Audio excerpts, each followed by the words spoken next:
La culpa no fue del recibo, fue de lo que me hizo sentir. Esa mañana, metí la mano en el bolso de Elena para sacar las llaves del coche. Me las había pedido, como tantas veces. Era parte de nuestra rutina. Ella dejaba el bolso sobre la encimera. Yo buscaba las llaves sin mirar mucho. Pero esta vez, mis dedos tocaron un papel doblado entre la cartera y un espejo compacto. Lo saqué sin pensar. Restaurante El Mirador. 2 platos principales. Una botella de sira. Jueves, 9:47. Ese jueves, según ella, estaba de guardia en el hospital. Doble turno, dijo. Me quedé mirando el papel como si pudiera hablarme. El Mirador no era un sitio al que se iba por casualidad. Estaba en la sierra, casi 1 hora y media de la ciudad. Nosotros habíamos ido una vez, hace años. Era íntimo, caro, romántico. No era lugar para una cena cualquiera. No era lugar para ir sola. Tampoco tomaba sira. No entre semana. Ni siquiera en casa. Volví a guardar el recibo en el bolso. Saqué las llaves. Moví el coche como si nada. Cuando regresé, ella ya estaba en la cocina, sirviéndose café. Me habló de su turno, de un paciente que se desmayó, del café malo de la sala de descanso. Asentí. Hablé poco. La escuché todo. Esa fue la primera fisura real. Desde ese instante, algo en mí se congeló. No pedía pruebas. Las tenía. Pero más que eso, algo dentro de mí había dejado de necesitar explicaciones. Ella empezó a correr por las mañanas. Ropa nueva, auriculares nuevos, sonrisas que ya no me incluían. Dejaba su teléfono boca abajo cada vez. Cuando me hablaba, lo hacía sin mirar, como si hablara por reflejo, como si ya no importara lo que respondiera. Y una noche, escuché un zumbido leve. Venía del respiradero del dormitorio. Un sonido apagado, apenas una vibración. Esperé a que se fuera a yoga. Entonces abrí la rejilla. Allí, envuelto en polvo, estaba el segundo teléfono. La pantalla rota, pero encendida. Solo tenía un contacto destacado. Esposo. Llamé. Mierda, dijo Marco, mi mejor amigo desde el colegio. Luego colgó. No me moví, ni pestañeé. Sostuve el teléfono unos segundos más, respirando hondo, y luego lo devolví exactamente al lugar donde lo encontré. Cerré la rejilla, limpié mis manos, bajé a la cocina. Esa noche, Elena volvió sonriendo. Me besó en la mejilla. Se duchó. Me preguntó si ya había cenado. Yo estuve de pie en la cocina todo el rato, en silencio, viendo la lámpara colgante balancearse apenas con el aire, y supe, sin ninguna duda, que no iba a decirle nada. Los días siguientes fueron puro teatro. Nos levantábamos a la misma hora. Café para 2. Noticias de fondo. Preguntas funcionales. Te dejo las llaves en el buzón. ¿Quieres que pase por la tintorería? Todo eso, con la misma cadencia de siempre. Pero debajo, algo había cambiado. Todo estaba suspendido. Yo no la confronté. No por miedo, no por debilidad. Por algo más frío. Convicción. Ya no buscaba explicaciones. Lo que había visto, lo que había escuchado, me bastaba. No necesitaba verla llorando ni escuchar su versión editada de la historia. Mi decisión no dependía de su versión. Observaba los movimientos nuevos, el perfume distinto, el cambio de contraseña en su móvil, las llamadas que empezaban con sí en vez de hola, el entrenamiento matutino que empezó siendo media hora y terminó siendo casi 2. Su ropa de deporte parecía recién comprada cada semana, y sus sonrisas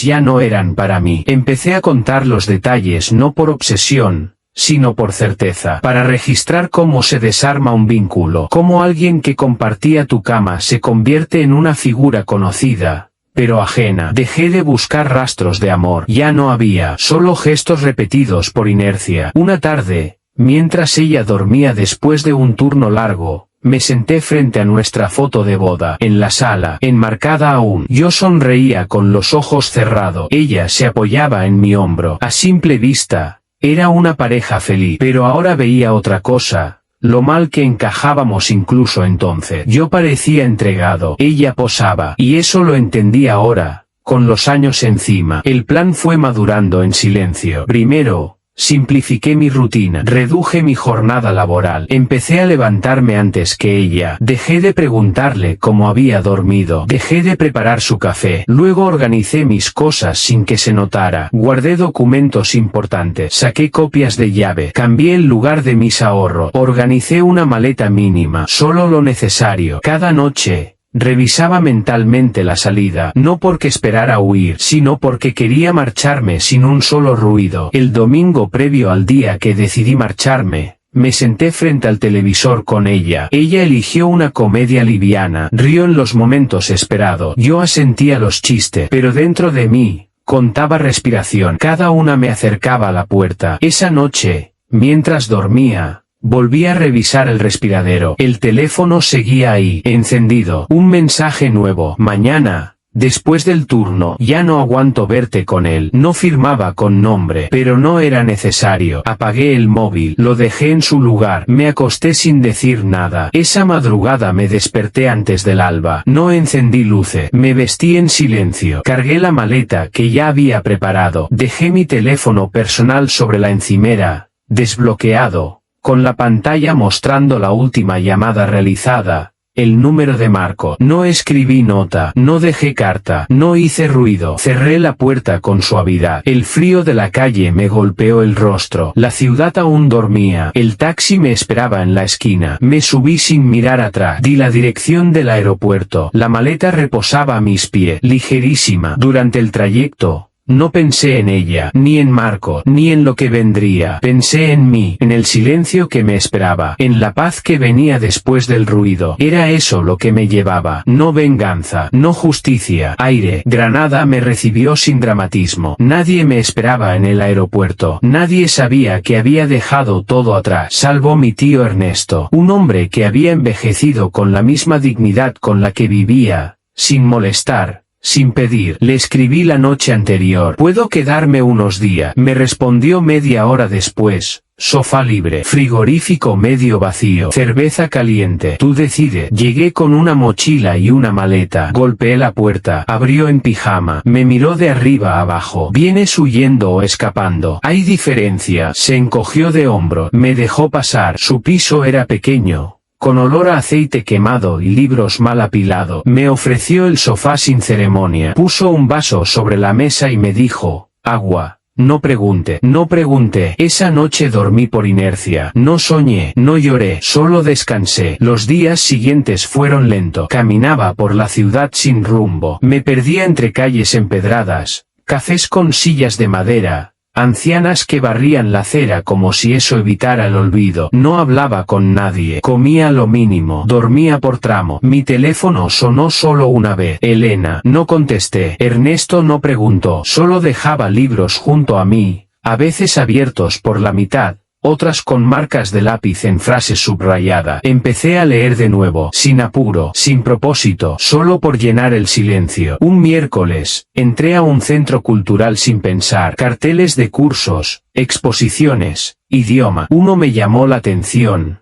Taller de conversación, francés e italiano para principiante. Martes y jueves, 10 a 12. Me apunté, no por interés, por rutina. Ahí conocí a Lucía. Primero la vi de perfil. Tenía un cuaderno gastado, la tapa doblada, lleno de garabatos. Se sentaba al fondo. Llevaba un moño mal hecho y hablaba poco. El primer día me prestó un bolígrafo sin que yo se lo pidiera. El segundo me preguntó si también me costaba recordar los verbos. Asentí. Sonrió y no dijo más. Comenzamos a caminar juntos después de las clases. Ella hablaba de cosas pequeñas, una planta que no dejaba de crecer, un libro que no entendía, una vecina que cocinaba con las ventanas abiertas. Yo escuchaba, no por educación, por necesidad. Su voz era tranquila, como el agua que no busca reflejar nada. Después de un mes, me invitó a un café. Después de 3, me preguntó si quería ver una película en su casa. No pasó nada, solo vimos la película, pero supe que estaba entrando en una vida distinta. Al año, Alquilé un pequeño estudio sobre una panadería. Vivía con el olor del pan recién hecho. Empecé a trabajar desde casa. Traducciones simples, asesorías a distancia. Nadie en mi entorno nuevo sabía nada de mi vida anterior. Lucía sí, no porque yo lo contara todo, porque lo entendía sin que lo dijera. No me pidió fecha, no me pidió nombre, solo me preguntó, una noche, si había terminado con todo. No sé si se termina, le dije, pero ya no pesa. Entonces basta. Nos casamos 5 años después, sin ceremonia, solo firma, café con leche y una foto mal encuadrada frente al registro civil. Los gemelos llegaron 1 año después. Sorpresa doble. Ruidosos, intensos, impredecible. Llenaron la casa de juguetes rotos, dibujos torcidos,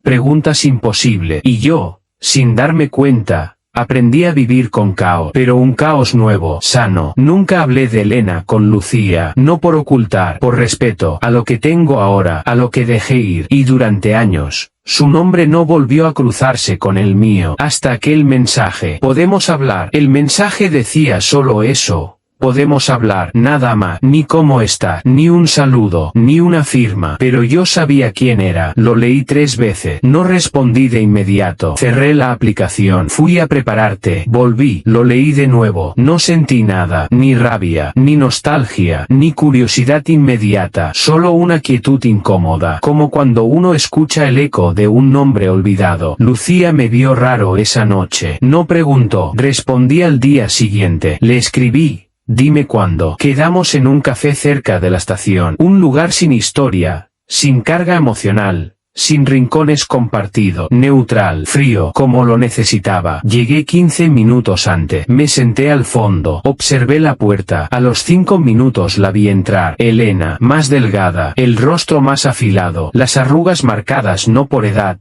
sino por decisiones. Vestía de gris, sin maquillaje evidente. Caminaba lento, como quien espera ser visto sin saber qué mirada merece. Se acercó, me saludó con un gesto mínimo, se sentó sin decir palabra. Gracias por venir, dijo al fin. No hay problema. Pidió un café. Yo ya tenía uno, frío, casi intocado. Guardamos silencio unos segundos. Luego empezó a hablar, sin rodeo. Me dijo que no duró con Marco, que lo que parecía intenso fue solo un refugio torcido, que se separaron a los pocos meses de que yo me fui, que se dijo muchas veces que había cometido un error, no por él, por lo que destruyó para tener algo que no valía. Me dijo que esperaba otra reacción mía, que pensó que gritaría, que rompería algo, que le exigiría explicaciones, que en el fondo, lo que más le dolió fue mi silencio, porque no le dio la oportunidad de justificarse, ni siquiera de sentirse víctima. Pensé que ibas a perder la cabeza, dijo, que ibas a llorar, a pedirme explicaciones, a decirme que como pude. Me preparé para eso, y cuando no pasó, me quedé sin guión, y eso fue peor. No supe qué hacer con tu silencio, con tu dignidad. Sentí que me habías quitado la posibilidad de limpiarme. Hizo una pausa, bebió un poco de café. Nunca pensé que te irías así, que desaparecerías sin ruido. Lo vi en el teléfono, lo dejaste encendido, con el número de Marcos marcado. Fue como una bofetada sin mano. Me destruiste con eso, porque no dijiste nada, y eso lo dijo todo. No respondí, no asentí, no desvié la mirada, solo la escuché. No vengo a pedirte perdón, dijo. Sé que no me corresponde, solo quería decirte que entendí, tarde, pero entendí, todo el daño, la traición, y tu forma de responder. No respondí, dije, por primera vez. Sí. Lo hiciste, con silencio, y fue lo más justo que viví. Terminó su café, yo no toqué el mío, pagamos a media, nadie discutió. Al salir, nos despedimos sin palabra, caminamos en direcciones opuestas. Esa noche, Lucía me vio llegar, me preguntó si quería té, dije que sí, se sentó a mi lado en silencio, no preguntó, tomó mi mano, la sostuvo, la apretó, y eso fue todo, no había nada más que decir. Después de aquel encuentro, Elena desapareció otra vez, no de mi memoria,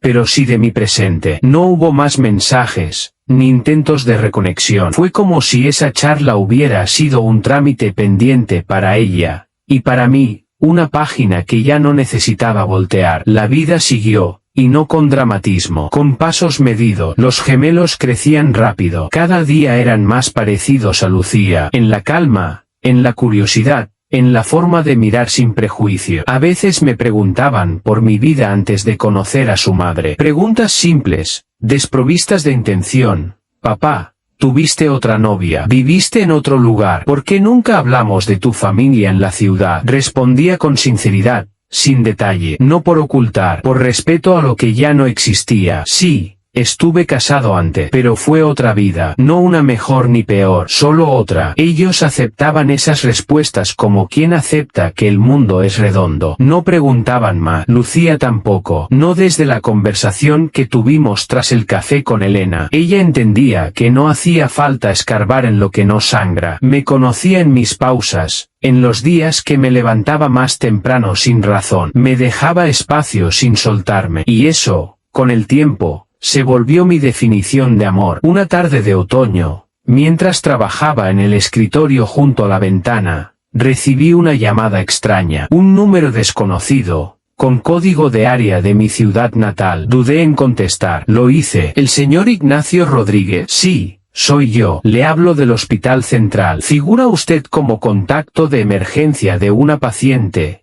Elena L. ¿Sigue siendo válido? Sentí una pausa en el pecho, una tensión antigua. No, ya no. Entiendo. Gracias por confirmar. Colgué, cerré los ojos, respiré. No sentí miedo, ni tristeza, solo una punzada leve, como quien pisa una baldosa suelta del pasado. Esa noche, se lo conté a Lucía. Te llamó el hospital solo para confirmar contacto. Y dije que no. Ella asintió. Me tomó la mano. No hubo juicio, solo comprensión. 2 semanas después, recibí un correo. Dirección desconocida. El asunto era solo su nombre. Murió esta mañana. Elena. No sufrió. Preguntó por ti en sus últimos días. Dijo que te debía una disculpa que nunca supo darte en vida. Solo pensé que debías saberlo. Marta. Enfermera de turno. Leí el mensaje 3 veces. No respondí. Caminé hasta el balcón. Encendí un cigarro que no pensaba fumar. Lo dejé apagarse en el cenicero. Miré el cielo. Esa noche no dormí. Pero no por pena, ni por culpa, por algo más profundo, la certeza de que todo había llegado, al fin, al silencio absoluto. Días después, mientras ordenaba papeles viejos, encontré una carta sin fecha, letra de mujer, sin firma. Supe que era de Elena antes de terminar el primer renglón. No espero que leas esto, pero si lo haces, quiero decirte que entendí tu forma de irte, tu forma de callar. Lo entendí todo, no cuando pasó,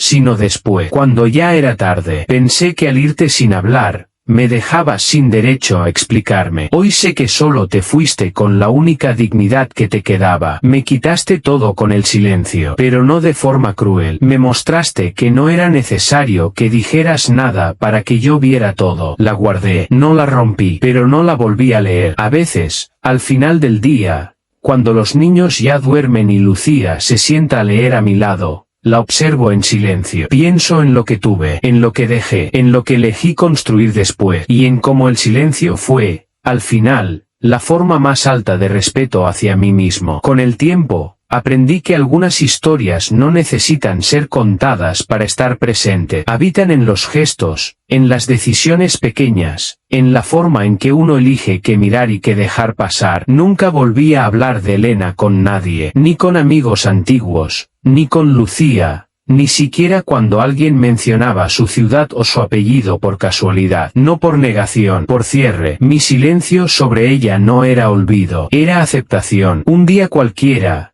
en medio de una limpieza profunda en casa, Lucía me encontró guardando una caja de papeles viejos, fotos, recibos antiguos, documentos de mis años en la ciudad que dejé atrás. ¿Todo esto lo quieres tirar? Asentí. Ella no abrió la caja, no revisó nada, solo la selló con cinta y la dejó junto a la puerta. Eso era Lucía. No necesitaba entender todo para respetar lo que yo decidía dejar atrás. Pasaron los años. Los niños crecieron. Ya no hacían preguntas sobre mi vida antes de mamá. Sabían lo que necesitaban saber. Y eso bastaba. Una noche, en medio de una cena con unos vecinos, uno de ellos mencionó a Marco. Mi cuerpo reaccionó antes que mi mente. Un segundo de tensión. Luego nada. ¿Lo conoces?, preguntó alguien. ¿De nombre?, respondí. Nadie notó el matiz. Nadie hizo más preguntas. Más tarde, ya en casa, Lucía me miró desde la cocina mientras lavaba las tazas. Era él, asentí. No dijo nada más. Esa noche no dormí bien, no por rabia, ni por recuerdo, por la simple constatación de que hay cosas que no desaparecen del todo, que a veces regresan, no para doler, sino para recordarte lo lejos que has llegado. Me levanté temprano, salí a caminar. La ciudad estaba en calma. Vi a un padre cargar a su hija dormida en brazos, a una mujer mayor regando sus plantas en bata, a un hombre joven barriendo la acera como si eso pudiera ordenar su vida. Me senté en una banca, pensé en cómo había empezado todo, en el recibo dentro del bolso, en la llamada con Marco, en el silencio que elegí como única respuesta, y en cómo todo eso me había traído hasta este punto. No mucho después, recibí una segunda carta, firmada, de Marta, la enfermera. Decía que Elena había dejado unas palabras finales para mí, nada extenso, solo una línea. Dile que lo que me destruyó no fue que se fuera, sino que lo hizo sin pedirme permiso. La leí 2 veces, luego la quemé en el lavadero, sin ceremonia. Vi las letras deshacerse en humo, y entendí lo que nunca había dicho en voz alta, que el verdadero poder de marcharse está en no pedir perdón por hacerlo. Los domingos, Lucía y yo llevábamos a los chicos al parque. Se habían vuelto adolescentes, con sus propias ideas, sus propios silencios, pero aún aceptaban venir. Jugaban fútbol, leían en el césped, me hacían preguntas complicadas. Una tarde, uno de ellos me preguntó, ¿te arrepientes de algo? Pensé un momento, de haber callado demasiado tiempo antes de irme, pero no de haberme ido. ¿Y cómo sabes cuándo es el momento? Cuando te das cuenta de que seguir ahí te quita partes de ti que ya no puedes recuperar. Asintió. No dijo nada más. Esa noche, al acostarnos, Lucía me abrazó por la espalda. Me dijo al oído, gracias por no haber esperado más de la cuenta. Y supe, sin necesidad de más palabras, que había llegado a donde debía, que no todas las heridas dejan cicatrices. Algunas se cierran tan despacio que un día solo notas que ya no duelen, y que el silencio que alguna vez fue mi único refugio, ahora era hogar. Los días siguientes a la segunda carta no trajeron revelaciones, ni emociones grandes, solo una claridad serena, como si después de años navegando entre ecos, el agua finalmente se calmara. No hablé de la carta con Lucía, no porque no pudiera, sino porque ya no hacía falta. Lo no dicho entre nosotros tenía un peso más honesto que cualquier confesión. La vida siguió su curso sin sobresalto. Los gemelos, ya casi adultos, hacían su vida con pasos firmes. Lucía y yo tomábamos café cada mañana mirando el jardín, a veces en silencio, a veces compartiendo pensamientos sueltos, nada urgente, nada forzado, y eso era todo lo que alguna vez había querido. Nunca quise revancha, ni redención, solo dignidad, solo poder vivir sin fingir, sin calcular cada palabra, sin tener que traducir el desprecio en paciencia. Cuando recuerdo a Elena, no lo hago con odio, tampoco con nostalgia. La recuerdo como se recuerda una ciudad donde uno estuvo perdido, como una estación de paso. Inútil negarla, inútil quedarse. A veces, muy de vez en cuando, camino solo al amanecer. Vuelvo a sentir el frío de aquella primera mañana, la maleta, la calle vacía, el peso leve de una decisión irreversible. Y en ese recuerdo, silencioso y sin aplausos, entiendo que no fue huida, fue nacimiento, porque no todos los comienzos se anuncian. Algunos solo llegan cuando uno, finalmente, se permite cerrar la puerta.